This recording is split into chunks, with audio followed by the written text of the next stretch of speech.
Hi guys, welcome to part 3 of our modular pipe kit tutorial. We're going to move over now to Substance Painter. If you recall in the last video, we exported out our individual pieces of pipe and also the whole set. That whole set we're going to bring into Substance Painter now. So we're going to go File and New, PBR Metallic Roughness for the template, that's fine. And then we're just going to find what we exported. So you can see there, I have exported everything individually, but I have also exported everything in one piece. That will allow us to paint everything onto one texture set, and that'll carry over into Unreal, even though we import individual object FBXs into Unreal. So we will set our document resolution up to 2048, get some nice high quality textures, hit OK, and let that load in. And there you can see what we've got now. As I say, all of the pieces together as one, and they will all share the single UV space. And then when we import them separately into Unreal, we can use the textures that we generate today and texture them individually. So let's see, what do we want to do? First of all, we want to back our mesh maps on this, get our nice ambient occlusion, etc. So go over here to texture set settings, scroll down and back our mesh maps. Go to set our output size, also to 2048.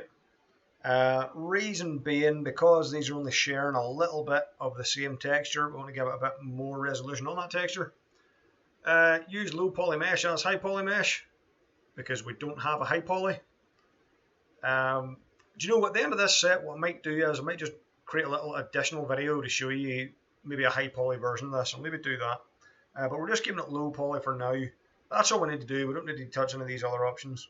We'll hit back default maps. But yeah, I'll maybe go back just as a kind of an epilogue part of this video series and show you how you would maybe detail this up high def. I do have other videos showing that high definition process, high poly process.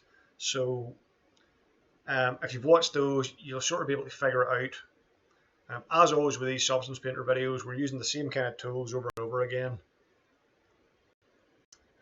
So it wouldn't be too hard to figure out. If you've got any experience with it at all, it's easy enough to make a high poly version and back it down. There we go, that's finished backing now. And what we want to do is we're just going to keep this fairly simple, I think. We're not going to go overboard with the textures on this. We're just going to put some metal on it, some paint over the top of it, and then we will just add a bit of dirt and grime, really. So I want to find a nice metal here. Let me get a smart material, see what we have. Aluminium's not quite right. Leather, dark steel. Steel, yeah, we'll go steel. Or do I go copper? No, we'll go steel.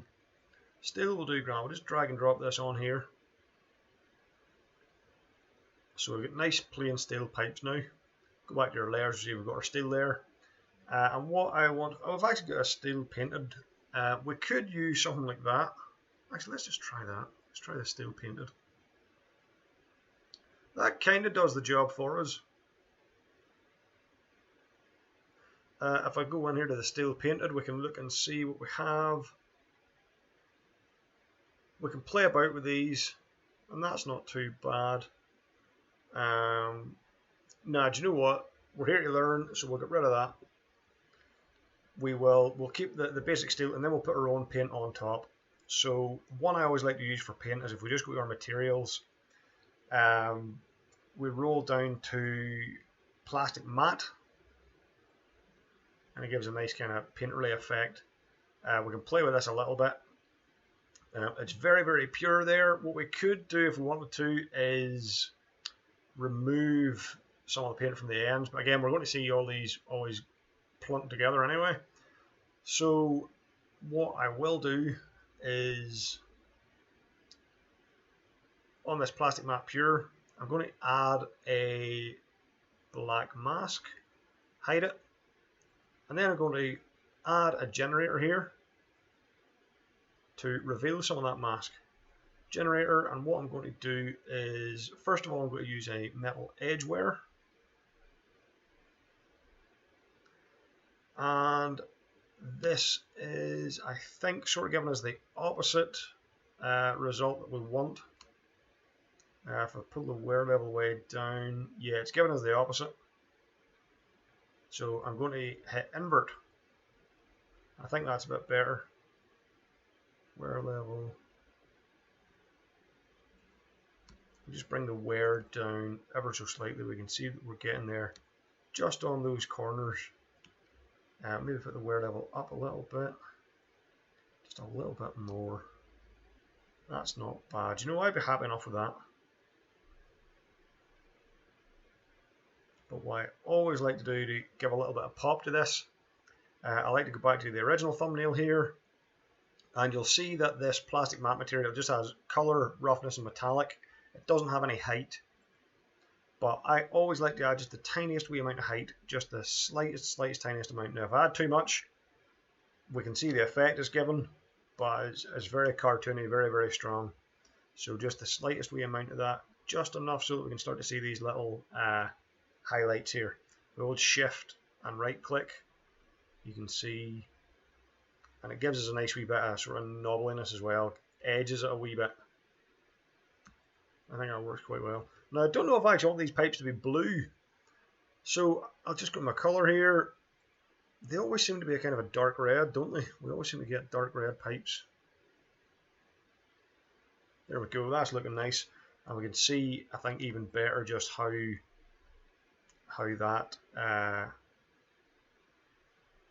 wear and tear is going. That looks quite nice. One thing that I could do with this, if I really wanted to, if I was making a high definition version of this model to begin with, I would put bolts all around here. I would actually model little bolts around. But I can paint in something that won't be quite as good, but will do the job. So if we zoom in here, in close, onto something like this. No, do you know what? We'll take our tall piece here. Start on the tall piece, and we're just going to put, say, six little bolts around here. Now, this can get a wee bit tedious, but this will be the quickest way of getting a very simple, easy result. I am going to add a fill layer. Do you want to add a fill layer? Yeah, I'll add a fill layer, and I will give the base color just that kind of grey. We'll do grand, maybe darken a little bit. I'm going to up the height.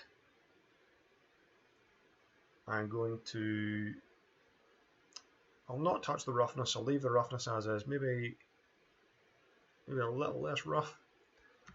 And I'm just going to add a black mask to this to hide it all, and then I will get my regular round brush. I'm just going to put the hardness way up,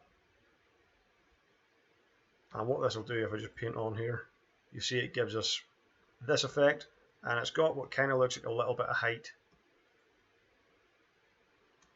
It's not very realistic at all, but if we're just going for these wee small areas, and I just make some very small little bolt holes,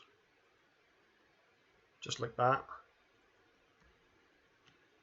And let me see, I had 20, going to be a bit awkward to do this sort of semi-realistically. But if I place those and I'll look and see where they are, they should be applied to one of these.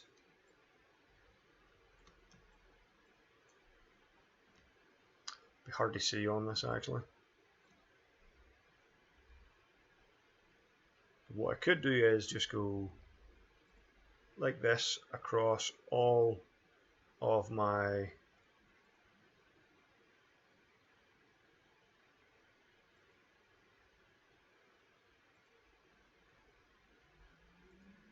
that's a little bit off there, but no one will see.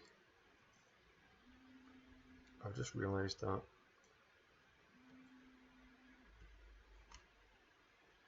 Yeah, we're very off there. But if we go, even if we do 8, actually, it might be easier to measure out 8. And just click this across every one.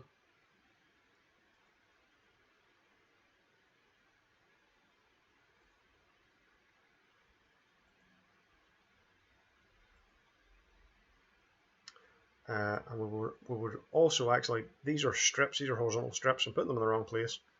I actually want to place these along strips, so we should see those dots down here. Ah, there we are. So we can see that dot down here along this. So if I was to click in here like so,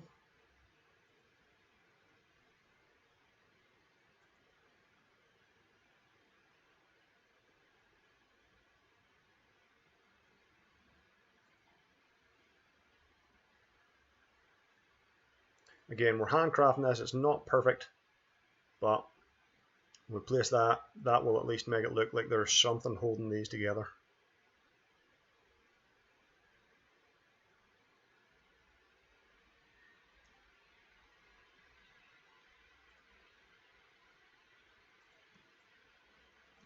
So I'm just very quickly and loosely, I'm not really even bothering doing this accurately. Again, we could model these, we could have modeled these in 3D Studio Max, but just for the sake of keeping it low poly, keeping it very simple, I'm just eyeballing it here.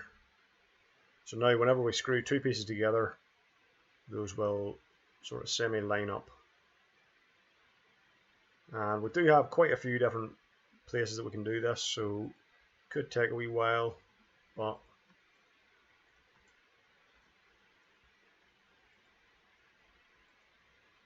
that's all I want to do, just in that one layer. Let me just measure these out. Sort of eyeball them even half accurately.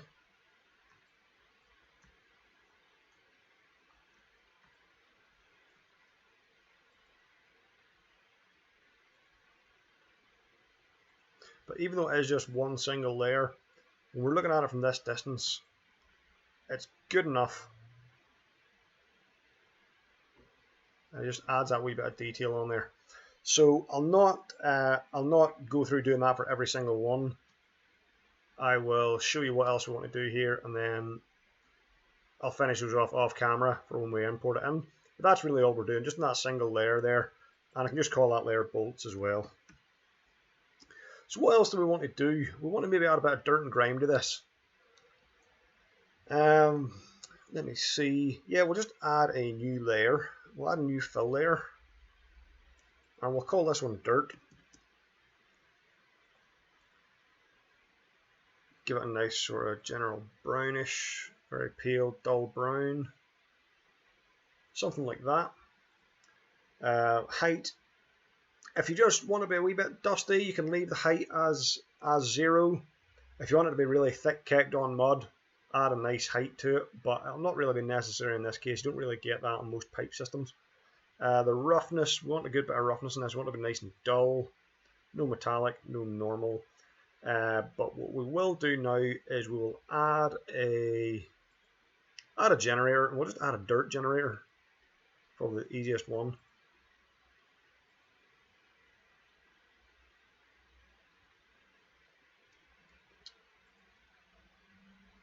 Oh, do you know what? Why did that not work? We don't need to just add the generator. We need to add the mask first. Add white mask, and then to the mask, add the generator.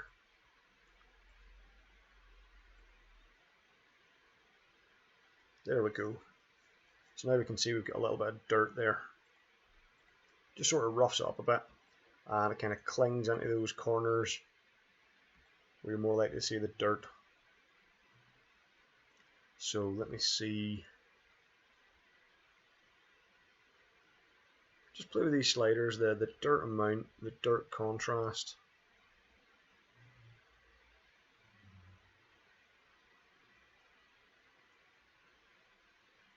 Put the grunge amount up if we want it to be really dirty. I don't want it to be just quite that dirty. There we go, I'm happy enough with that.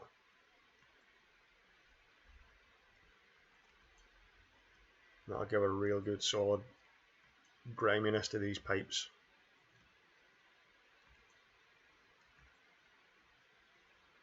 Yeah. And we could do multiple layers on here as well, but we could paint on individual bits of dirt. We could even paint on little serial numbers and things, but because this is a repeating modular kit, we don't want anything too unique here. that would be too repetitive that we would spot over and over again. So I might just leave that like that. The key with these modular kits is make them all very bland so that they don't look like, they don't have any unique elements you can see over and over. Now if I took this into Unreal, we might find that we have an issue where every time we use this T cross section, we see this little distinct pattern. So we could maybe find we have to come back and paint that out later on.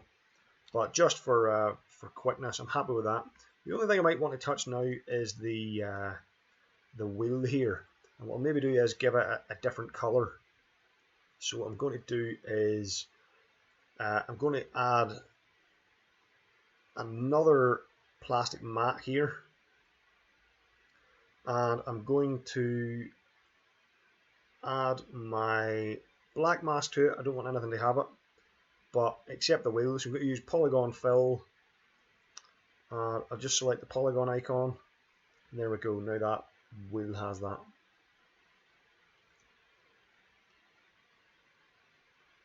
Now we can still see sort of the other bits of paint and stuff affecting underneath. So what might be worth doing is for everything else, or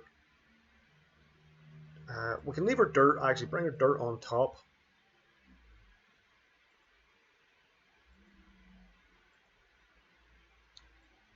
We'll bring our dirt on top. Let me see, do we want to do anything here? We are still seeing that dirt and all underneath. So what you might find you want to do is take your plastic mat, the other paint, and we can put this in its own wee folder. And inside this folder, we can mask this, add a white mask, but we're just going to actually hide. It's currently in white to reveal. If we set it to black to hide, polygon mode again, and just hide this one here. And you'll see there the parts of the wheel. It's very subtle, but the difference is there. It means that the red plastic is no longer affecting this. So we have blue paint and red paint separately. The reason why we had to put it in its own wee folder was because this one already had a mask applied. So we put it in a folder, and we can add a secondary mask to whatever is in that folder. Okay, do you know what? I don't really want to do too much more than that. As I say, I'm going to go around and add the rest of these wee bolts on. And that'll do is then we will export them out. So tell you what, I'm going to pause the video now. I'm just going to add all these wee bolts, and I'll see you back very, very shortly.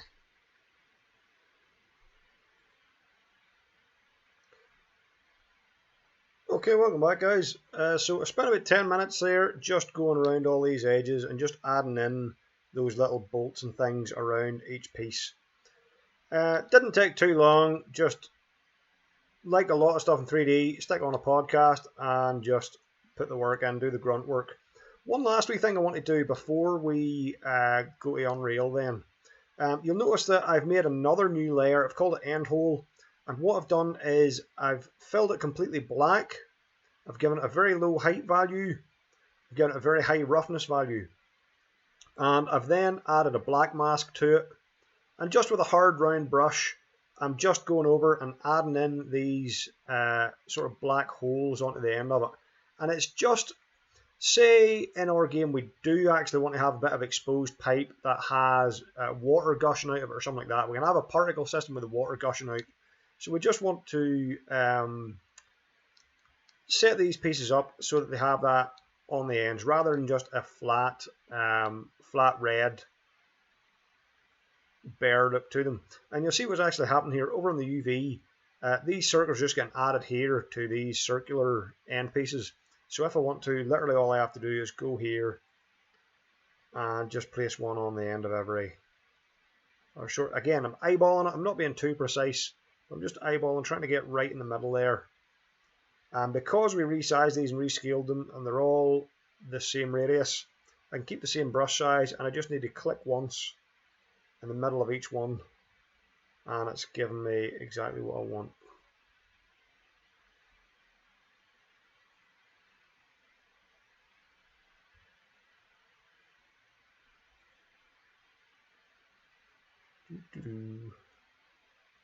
Almost done. Good thing is this only takes a couple of seconds just to do them all.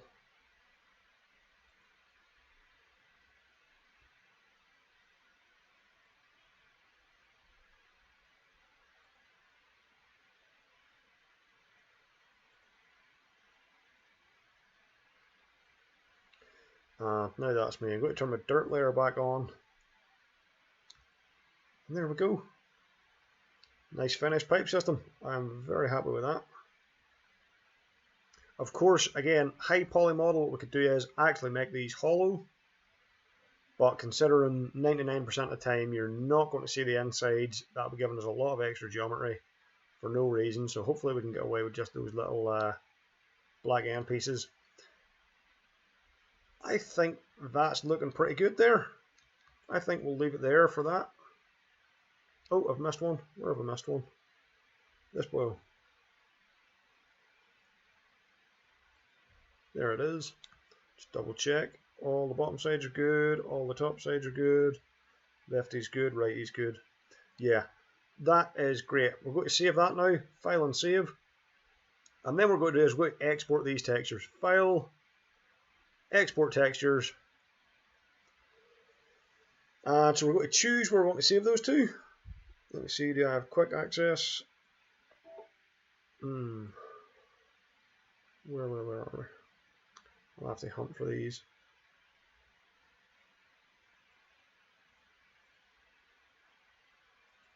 Artwork, down in here.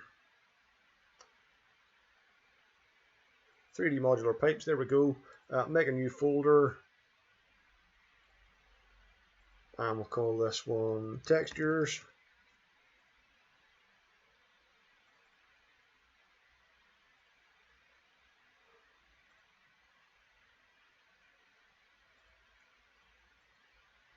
Now, one thing we can do just before I export this, I can change the name that we're going to have here by just going back out and changing the name of my texture set. It says default material.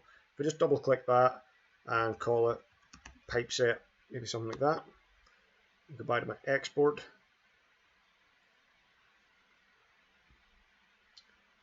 And there we go, it's called pipe set now. I'll give us a better name for them. We get base color, roughness, metallic, normal height, and emissive is what we're getting. They are size 2048. And, oops, I've just lost that place. Oh, navigating to these is the worst thing.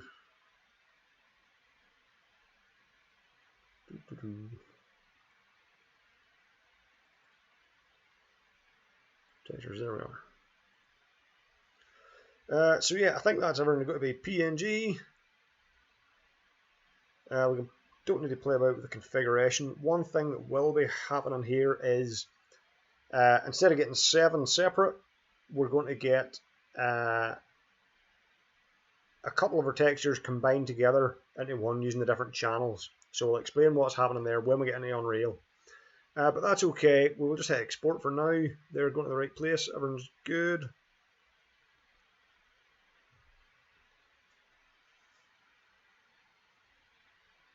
Should just take a few seconds.